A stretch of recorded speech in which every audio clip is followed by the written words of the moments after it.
안녕하세요. 문해력 아카이브의 김효숙입니다.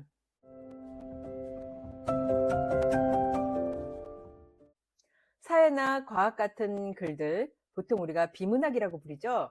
정확하게는 정보글이라고 부르는 게 맞습니다. 이러한 정보글이 늘어나면서 아이들이 공부하기가 조금 버거워지죠. 그 이유는 사실 단순해요. 이제까지 글을 읽는 방법이 즉 스토리가 있는 소설, 동화 이런 문학책이었잖아요. 그런 책은 그냥 재미있게 술술술 읽으면 됐는데 사회나 과학 같은 정보글들은 그렇게 읽어서는 소화할 수가 없어요.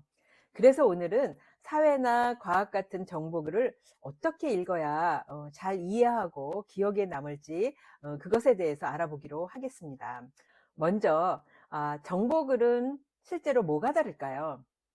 사회나 과학처럼 이런 글들은 우리에게 정보를 전달하고 무엇인가를 또 대상에 대해서 설명하고 설득하려고 쓰여진 글입니다. 그래서 글쓴이가 어떤 논리적인 설계도나 틀을 가지고 글을 쓴 설명서나 학습 자료 같은 것입니다.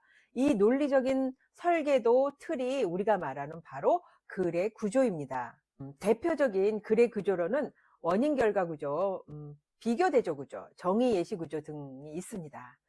정보글의 가장 큰 특징은 바로 이러한 구조가 확실하게 논리적인 틀로 자리 잡고 있다는 것입니다. 또 정보글의 목적은 단 하나입니다. 정보를 정확하게 이해했니? 그리고 그거 내용을 머릿속에 잘 정리했어? 그리고 그것을 오래 기억하길 바래. 바로 이거죠. 그런데 만약에 아이가 이 정보글을 기존에 읽던 이야기글처럼 읽는다면 어때요? 그냥 핵심도 흐려지고 읽은 내용 금방 잊어버리고 다 읽고 나서도 뭘 읽었는지 모르는 거죠. 왜냐하면 정보글은 반드시 이 구조를 파악하면서 정리하면서 읽어야지만 이해가 되기 때문입니다. 자, 그러면 정보글을 이렇게 구조로 읽어야 하는 이유는 무엇일까요? 제가 정보글의 구조를 설명하면서 가장 자주 쓰는 비유가 바로 서랍장입니다. 정보글은 머릿속에 서랍장을 만들어가며 읽는 것입니다. 정보가 마구잡이로 막 섞여 들어오면 그냥 글이 길고 복잡하게 느껴질 뿐이지만 서랍을 나눠 놓으면 정리가 아주 잘 됩니다. 그러니까 이런 거와 마찬가지예요. 건조기나 빨래대에서 빨래를 다 걷어들였어요. 빨래가 이렇게 수북이 쌓여져? 그럼 우리 그거 어떻게 해요? 양말, 속옷, 바지, 이렇게 그 나름대로의 기준에 따라서 구분을 하잖아요. 구분을 해서 서랍장에 어때요? 칸칸이 집어넣죠? 마찬가지예요. 글을 읽으면서 이 서랍을 만드는 거죠. 원인 서랍장, 결과 서랍장, 이런 것처럼요. 이렇게 칸칸이 나눠서 넣어주면 옷이 섞이지 않고 필요할 때 꺼내 쓸 수 있는 것처럼 우리도 정보를 잘 차곡차곡 담아뒀다가 필요할 때 꺼내서 사용할 수 있습니다.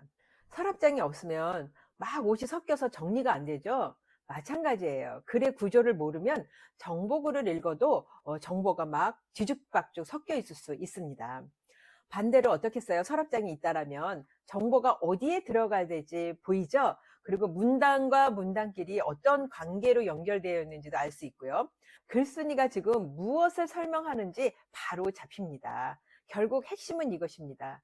이해한다는 건 정보가 각각의 서랍장 칸에 정확히 들어갔다는 뜻입니다. 구조로 읽는다는 건요, 글을 읽기 전에 그 정보가 들어갈 서랍장 칸을 먼저 만드는 것입니다.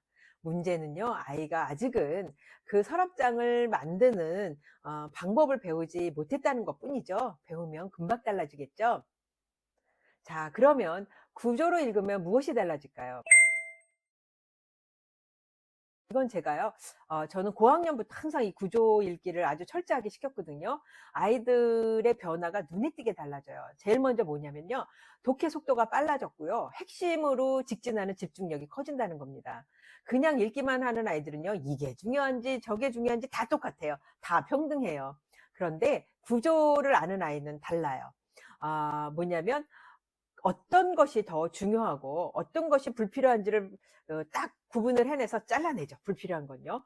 핵심 정보만 딱 모아놓은 거죠. 이는 그냥 정보를 단순히 빨리 읽는다라는 걸 넘어서서요. 중요한 것에 아이들이 집중하는 그 사고 습관을 형성하게 됩니다. 또 구조로 읽으면 어떤 점이 좋으냐면요. 아이들이 잊어버리지 않고 오래 기억하고 기억에 남는다는 겁니다. 정보글이 사실 금방 잊혀지는 이유는요, 정리되지도 않고 그냥 바로바로 흘러가기 때문이에요. 하지만 구조로 읽으면요, 아이 머릿속에 자동으로 서랍장이 생긴다 그랬죠? 원인, 결과, 이런 것처럼요. 이런 틀 안에 정보가 들어가 있으니까 암기가 아니라 이해된 기억으로, 장기 기억으로 남게 되는 거죠. 또 구조로 읽게 되면요, 문제 해결력이 근본적으로 좋아집니다. 여기서 말하는 문제 해결력이라는 것은요, 문제집에 있는 문제들도 그렇고요, 우리가 살아가면서 겪게 되는 어려운 문제도 문제입니다. 이런 문제들을 해결하는 어떤 능력이 아이들에게 강해진다고 보면 됩니다. 중고등학교에 가서 아이들이 그 문제를 어려워하는 이유는 내용을 몰라서 틀리는 게 아니라 글의 구조를 헷갈리게 만드는 함정 때문입니다. 하지만 구조를 파악하는 아이는요, 문제가 무엇을 묻는지 그 핵심을 아주 잘 파악을 해요. 이 문제는 원인을 묻는 구조구나. 이 문제는 A와 B를 비교해서 차이점을 네가 파악하고 있느냐, 이걸 물어보는구나. 이런 것들을 아이들이 금방 알아차리기 때문에 단순 암기나 요령으로 시험을 잘 보는 것이 아니라요, 아주 이런 구조적인 사고력이 발달해서 어때요? 중학교, 고등학교 이후에도 교과서를 아주 정확하게 잘 스스로 읽는 그런 힘이 생깁니다. 자, 오늘의 핵심은 바로 이것입니다. 정보글은 그냥 단순히 읽는다고 이해되는 글이 아니다. 반드시 구조를 파악해야 되고 그 구조에 따라서 정리해야 오래 남는 글이다. 문학처럼 감상하듯이 읽는 것이 아니고 서랍장을 만들어서 정보를 분류하는 습관을 길러야 한다는 거죠. 우리 아이가 빠르게 읽고 오래 기억하고 스스로 문제를 해결하는 힘은 바로 이 구조 읽기에서 시작됩니다.